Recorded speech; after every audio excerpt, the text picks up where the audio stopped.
Hello students, so today we would be discussing again about the proteins as well. ठीक है, in the previous lecture we did talk about different types of proteins which were termed as non-enzymatic proteins.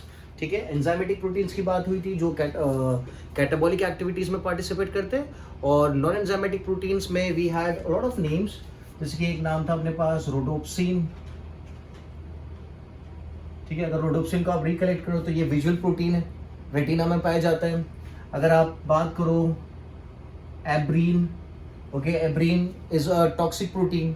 फिर अगर अपन बात करें ricin, तो ricin is also toxic protein which is obtain from the castor. ठीक है, फिर we did talk about the ग्लूट4, this was useful in transport of glucose. We did talk about transferrin which was useful in transport of iron in the blood.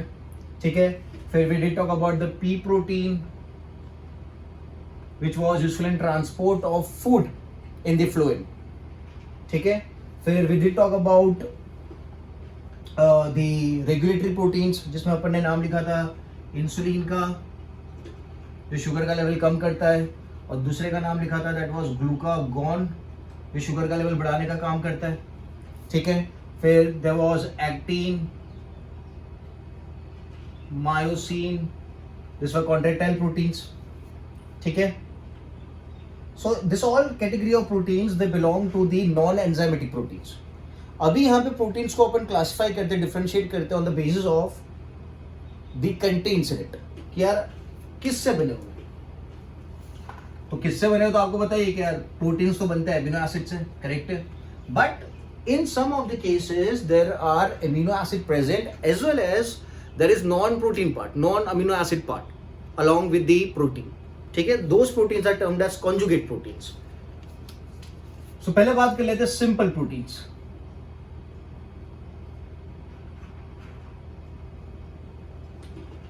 पहले बात कर लेते हैं simple proteins की. तो simple protein की अगर बात करते हैं तो अगर मैं simple protein को हाइड्रोलाइज करता हूं, when hydrolyzed, simple proteins when hydrolyzed result in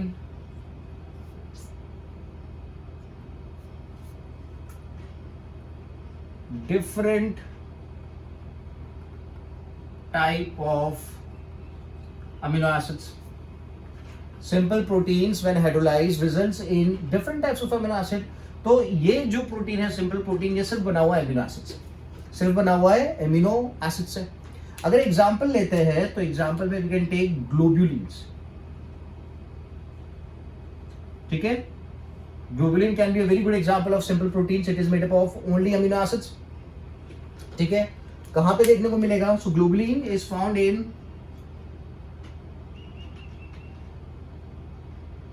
blood plasma. It also forms antibody. It also forms antibody. ठीक है, और एंटीबॉडी वाले केस में we have a term for it. We put it as gamma globulin. Antibody बना रहा है अगर globulin तो we term it as gamma globulin. ठीक है, तो ब्लड प्लाज्मा में अवेलेबल है, एंटीबॉडी का फॉर्मेशन कर रहा है. एक और चीज जो है दैट इज एल्ब्यूमिन. एल्ब्यूमिन भी सिंपल प्रोटीन है जो प्रेजेंट है ब्लड प्लाज्मा में, जो प्रेजेंट है ब्लड प्लाज्मा में. ठीक है, and it is also found in the egg. Egg में इट वर्क्स एज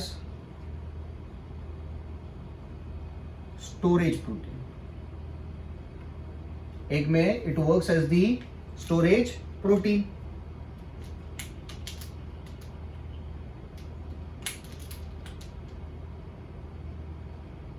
ठीक है, सो ग्लोबुलिन हो गया, एल्ब्यूमिन हो गया. एक और देख लेते हैं दैट इज ग्लूटेलिन. क्या है? ग्लूटेलिन. ग्लूटेलिन is storage protein in the wheat. It is storage protein in wheat. ठीक है, सिंपल एंड इजी। सो ये 3 एग्जांपल मैंने दे दिए। अच्छा, एक और प्रोटीन अगर अपन को लेना तो we can take the histones as well. ठीक है, हिस्टोन्स क्या है? Histones are also the proteins which are made up of amino acids. और हिस्टोन का काम अगर मैं बता दूं तो they are used in wrapping the DNA. Okay, they are used in wrapping the DNA. I'll write this down. Histone.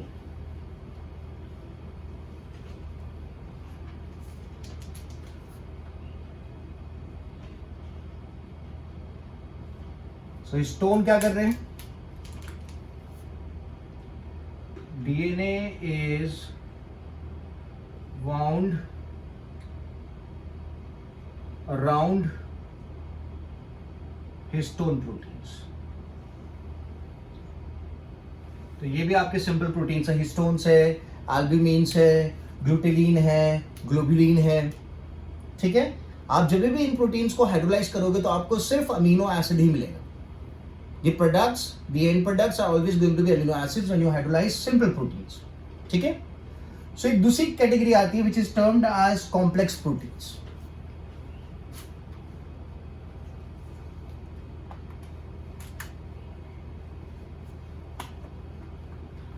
So we have a category जिसको we can term it as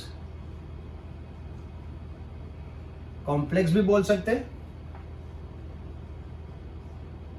and conjugate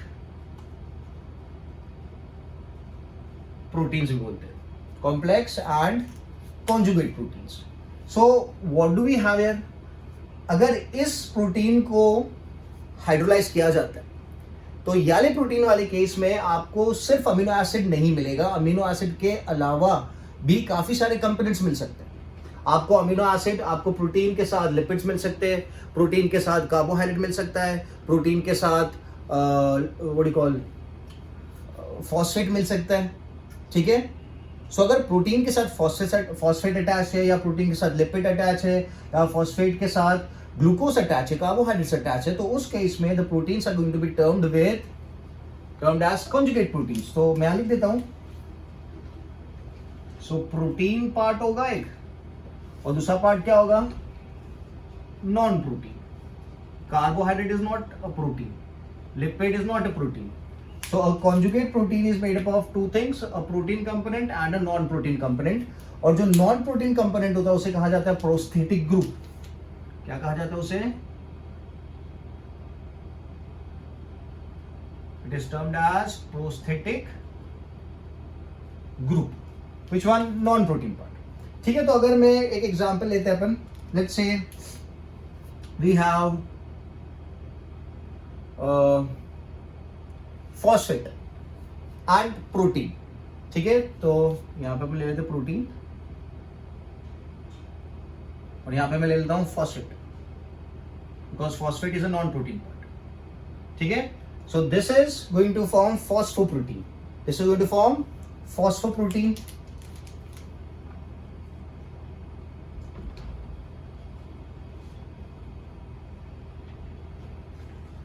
ठीक है, अगर मैं यहां पे लेता हूं protein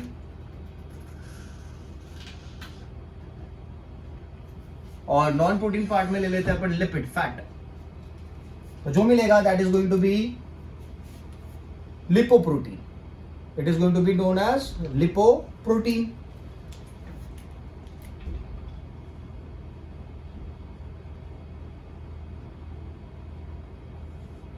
ठीक है, so we have a protein part and we have a lipid part. If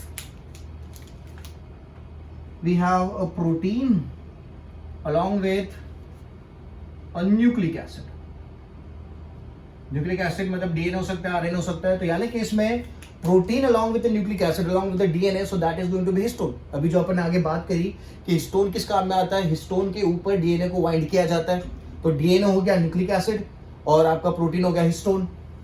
तो altogether this is going to be termed as nucleoprotein.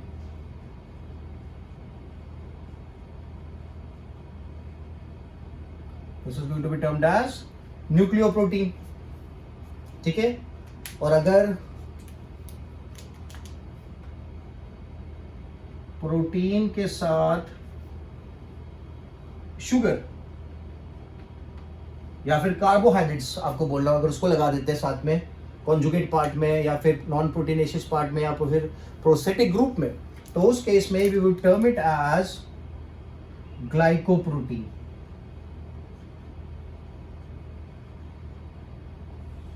ठीक है. So we have phosphoproteins, we have nucleoproteins and we have lipoproteins. These are all conjugate proteins. क्यों? क्योंकि जब इन्हें hydrolyse किया जाएगा तो आपको अमीनो एसिड तो मिलेगा ही, अमीनो एसिड के साथ आपको नॉन प्रोटीन पार्ट भी मिलेगा, सो नॉन प्रोटीन पार्ट में मैंने यहाँ पे फॉस्फेट लिया है, तो जो प्रोटीन है उसका नाम रखा अपन ने फॉस्फोप्रोटीन. अगर लिपिड लेता हूँ तो लिपोप्रोटीन, अगर न्यूक्लिक एसिड लेता हूं तो न्यूक्लियोप्रोटीन, और अगर शुगर लेता हूं तो इट बिकम्स ग्लाइकोप्रोटीन. ठीक है, सिंपल एंड इजी. सो एक एग्जांपल ले लेते हैं, जैसे फॉस्फोप्रोटीन है, तो फॉस्फोप्रोटीन का एक सबसे अच्छा एग्जांपल है casein. Okay, casein which is found in the milk, it is known as the milk sugar. क्या कहा जाता है उसे? It is termed as milk sugar.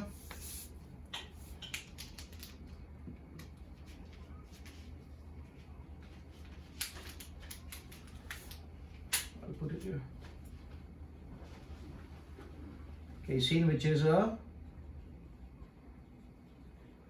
milk sugar. So casein is very good example of the phosphoprotein. ठीक है. अब lipoproteins की बात करते हैं तो they should have a lipid with them. तो लिपोप्रोटीन का एक सबसे अच्छा एग्जांपल है the proteins which are found in the cell membrane. The proteins which are found in the cell membrane, so they are termed as the cell membrane proteins.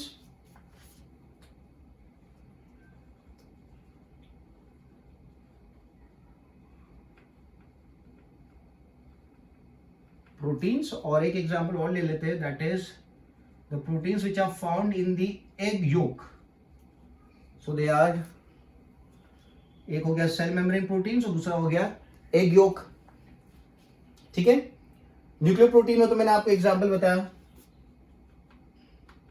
We can use histones and we can also use another term that is प्रोटामीन्स.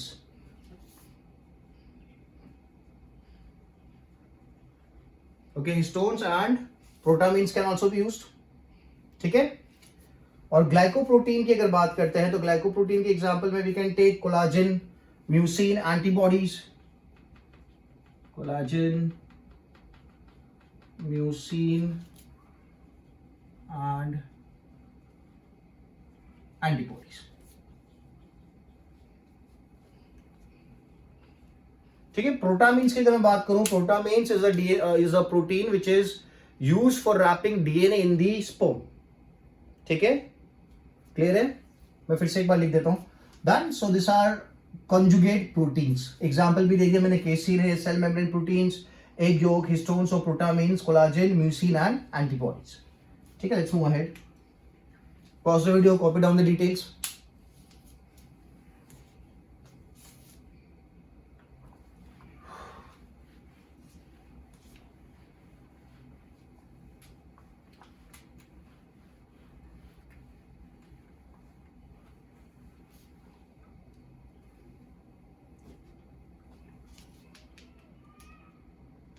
Okay, so now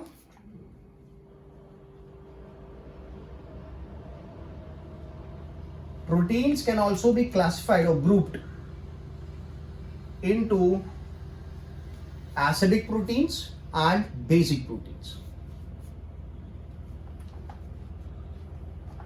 So we have the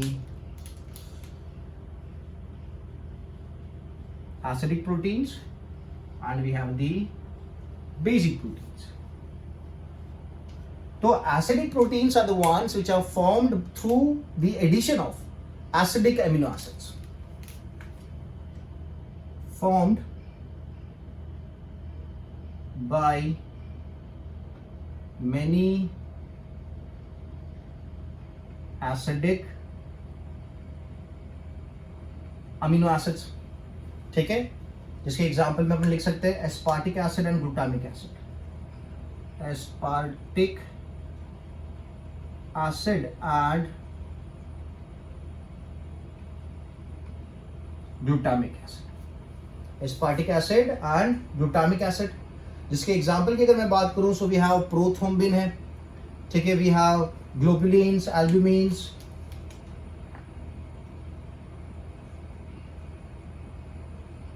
we have globulin, albumin,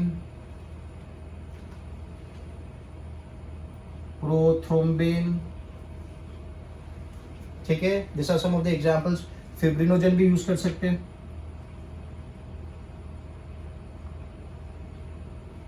ठीक है. So this are all acidic proteins which are going to be formed by, they would be formed by many acidic amino acids such as aspartic acid and glutamic acid. एक और यहाँ पे डाल सकते हैं, plasma protein भी आप example में ले लो, ठीक है. बेसिक प्रोटीन्स की अगर बात करेंगे तो बट ऑब्वियस है, basic proteins are going to be formed by the addition of many basic amino acids. जब काफी सारे बेसिक अमीनो एसिड्स साथ में आ जाएंगे ना, तो they are going to form the basic amino acids, ठीक है. सो वी हैव हिस्टिडीन है,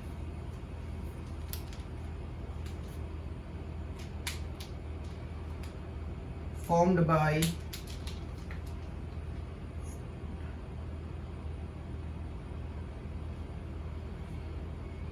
many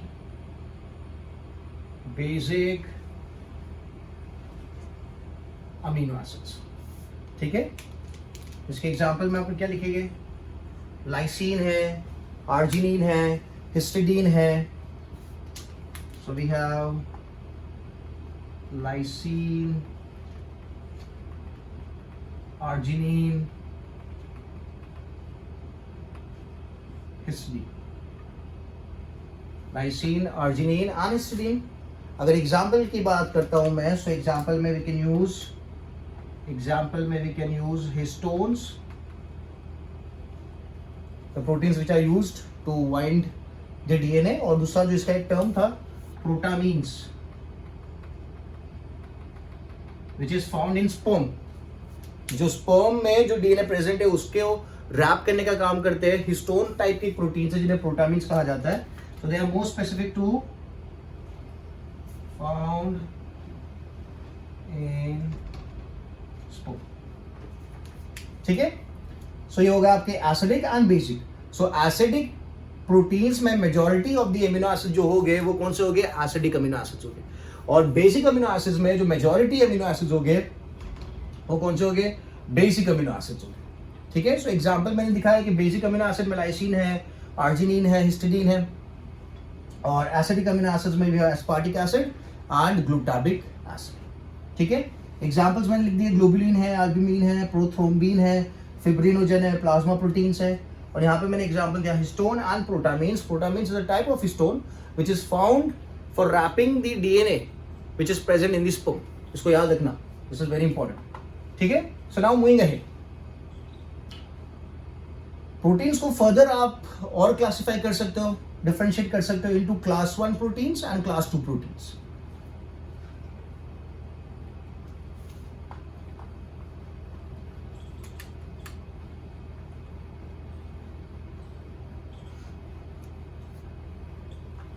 So we can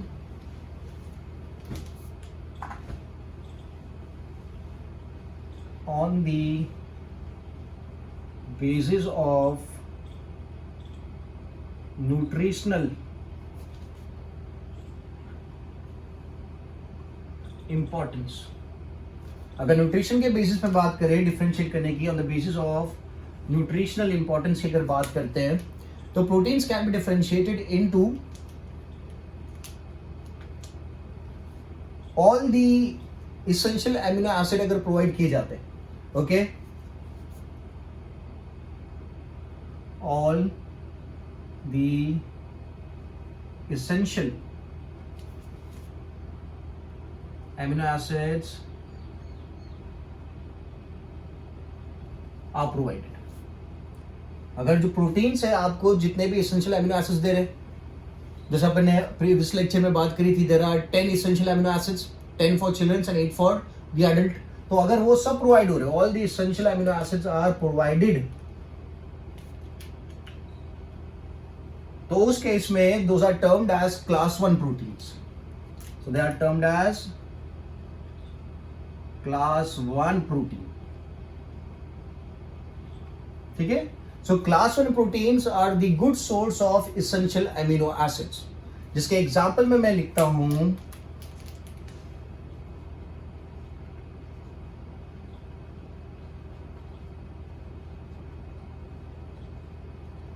animal protein. जिसके एग्जाम्पल में एनिमल प्रोटीन आएगा. So animal protein is the class 1 protein. आपको याद रखना इस बात को. ठीक है. और दूसरी कैटेगरी में अगर मैं इसे डिफरेंशिएट करूं तो क्या लिखूंगा, not all the essential amino acids are provided, और we can also put it as do not provide essential amino acids, do not provide essential amino acids. तो we term those amino acids तो provide कर रहा है but not the essential ones. जो अपने 10 amino acids की बात करी थी ना, वो प्रोवाइड नहीं हो रहे, नॉट ऑल ऑफ देम. तो we term it as class 2. This is class 1, this is class 2. We term it as class 2 proteins. ठीक है. और इसका सबसे अच्छा एग्जाम्पल है प्लांट प्रोटीन्स. तो एग्जाम्पल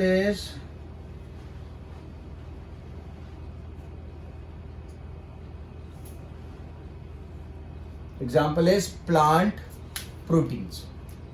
ठीक है. सो अगर सब इसेंशियल अमीनो एसिड्स आपको प्रोटीन में से मिल जाते हैं तो उस प्रोटीन को कहा जाता है क्लास 1 प्रोटीन, और जिसका एग्जाम्पल है एनिमल प्रोटीन. और अगर आपको सब इसेंशियल अमीनो एसिड्स नहीं मिल पाते तो उसका एग्जाम्पल है class 2 protein. I'm sorry, that is termed as class 2 proteins, जिसके एग्जाम्पल में है प्लांट प्रोटीन्स. ठीक है. Simple and easy. क्लियर है. सो इसीलिए आपने देखा होगा जो अपनी डाइट होती है, the diet constitute of cereals and pulses. The diet constitute of cereal and pulses.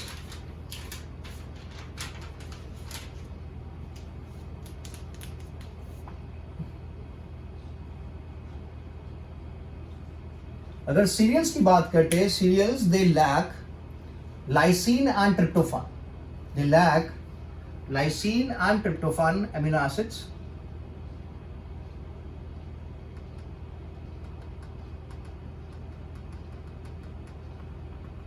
Lysine and tryptophan amino acids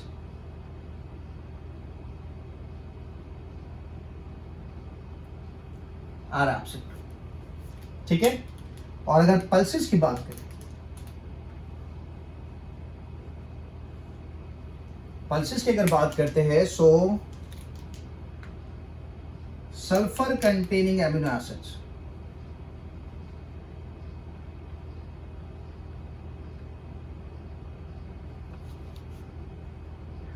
amino acids like methionine and cysteine are absent. Sulfur containing amino acids like methionine and cysteine are absent. ठीक है. तो जो diet अपना होता है that is a mix of cereal and pulses, क्योंकि जो चीजें सीरियल में एब्सेंट है वो पल्सेस से मिल जाएगी, और जो चीजें पल्सेस में एब्सेंट है वो सीरियल से मिल जाएगी. तो जब भी आप देखते हो, जैसे कि आप गुजराती थाली ले लो या राजस्थानी थाली ले लो या पंजाबी थाली ले लो, तो उसके अंदर अगर आप देखो there would be a proportionate amount of cereal and pulses. ठीक है. तो अगर जैसे कि एग्जाम में पूछा जा सकता है कि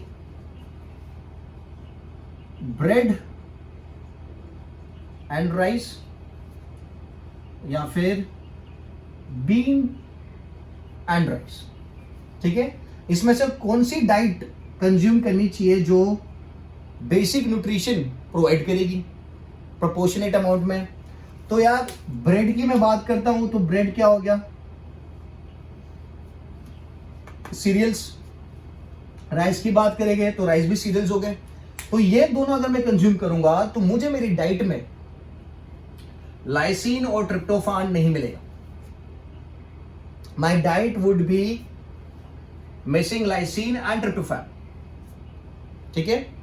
बट अगर मैं याली डाइट यूज करता हूं बीन एंड राइस, तो अगर बीन की बात करते हैं तो बीन इज पल्सेस.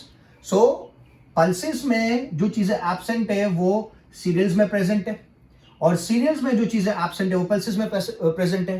तो मेरी जो डाइट है वो प्रोपोर्शनेट हो जाएगी. जो भी मुझे रिक्वायर्ड है मेरी डाइट में वो बीन्स एंड राइस या फिर सीरियल्स एंड पल्सेस के कॉम्बिनेशन से मिलेगा.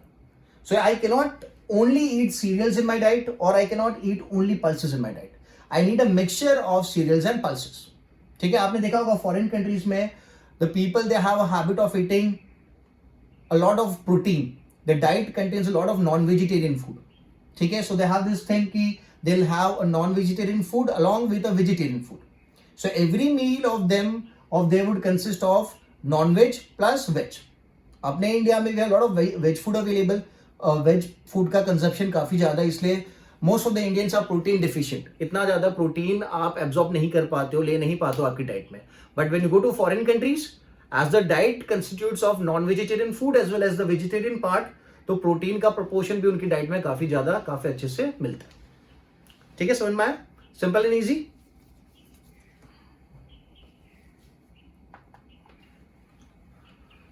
सो न्यूट्रिशनल बेसिस पे भी देख लिया. अच्छा, अगर अपन एक टर्म यूज किया था पहले which was known as zwitterion. Okay. Zwitterion की अगर मैं बात करूं, मैं फिर से आपको बता देता हूं. अगर आप अमीनो एसिड की बात करते हो तो it is suppose to have carbon, carboxylic acid group, amino group, hydrogen and the variable group. ठीक है.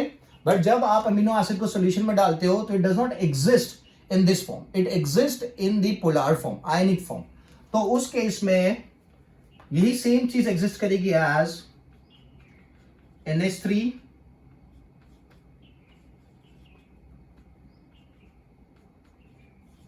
ठीक है. यहां पे हुआ क्या, it takes up the hydrogen,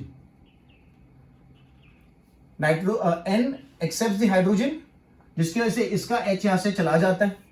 ठीक है. So this is negatively charge और यहां पे H आ जाता है, इसलिए इट्स पॉजिटिवली चार्ज. तो ये जो स्ट्रक्चर मैंने बना रखा है पोलर स्ट्रक्चर अमीनो एसिड का, which is known as the zwitterion, it has a positive charge as well as negative charge. इसके पास पॉजिटिव चार्ज भी है, नेगेटिव चार्ज भी है. ठीक है. दूसरी जो बात करी थी अपन ने, that was formation of protein. अगर उसमें कोई कंफ्यूजन हो तो वो भी देख लेते हैं. तो मैं 2 अमीनो एसिड ले लेता हूं यहां पे. तो 2 अमीनो एसिड अगर लेंगे तो CH इस तरीके से भी लिख सकते हैं. This is the carboxylic acid group, NH2 और यहां पे R1 ले लेते हैं. ठीक है. और दूसरा एक अमीनो एसिड ले लेते हैं. इस तरीके से मैं लिखता हूं सो दैट आप अच्छे से समझ सको. NH2 ही लिखा हुआ है. Carbon, double bond O, single bond OH, this is H and this is R2. This is R1, R2. This are 2 different amino acids. अब क्या होगा, यहां से वाटर मॉलिक्यूल रिलीज होगा, और जब वाटर मॉलिक्यूल रिलीज होगा so there is going to be formation of a peptide bond. तो वाटर मॉलिक्यूल को मैं रिलीज कर देता हूं, तो OH और एक H यहां से निकाल देते हैं, H2O. So this is going to be like, ठीक है, रिलीज ऑफ वाटर मॉलिक्यूल. ठीक है. और जो बॉन्ड बना है this is known as the peptide bond. So काफी सारे अमीनो एसिड जब बाइंड करेंगे एक दूसरे के साथ तो काफी सारे पेप्टाइड बॉन्ड का फॉर्मेशन होगा, काफी सारे वाटर मॉलिक्यूल रिलीज हो गए. तो इसीलिए प्रोटीन को किस तरीके से डिफाइन किया जाता है, तो protein is also defined as polypeptide chain of amino acid. Amino acid ये आ गए, ये अमीनो एसिड्स हो गए, और उनके बीच में बॉन्ड जो बन रहा है that is a peptide bond. और काफी सारे अमीनो एसिड्स हो गए, काफी सारे बॉन्ड्स बनेंगे, इसलिए मैंने क्या टर्म यूज किया, polypeptide chain of amino acids. ठीक है. सो जो भी प्रोटीन के बारे में मैंने कंटेंट आपको लिखा है, मेक श्योर आप उसको याद रखो. अच्छा, यहाँ पे एक और प्रोटीन के बारे में, एल्ब्यूमिन जो मैंने बात करा आगे, which we termed it as the simple proteins. तो albumin जो होता है it is the most abundant protein. It is the most abundant protein. ये बात आपको याद रखनी, albumin. ठीक है. So protein का जितना भी content था we have discussed in the lectures. ठीक है. And I hope you are making the notes. जो भी बोर्ड में मैं लिखा रहा हूँ उसके आप अच्छे से नोट्स बना रहे हो. So in the next lecture we will move ahead and we'll discuss a new topic. So we're done with the protein part. ठीक है. चलो, thank you, bye bye.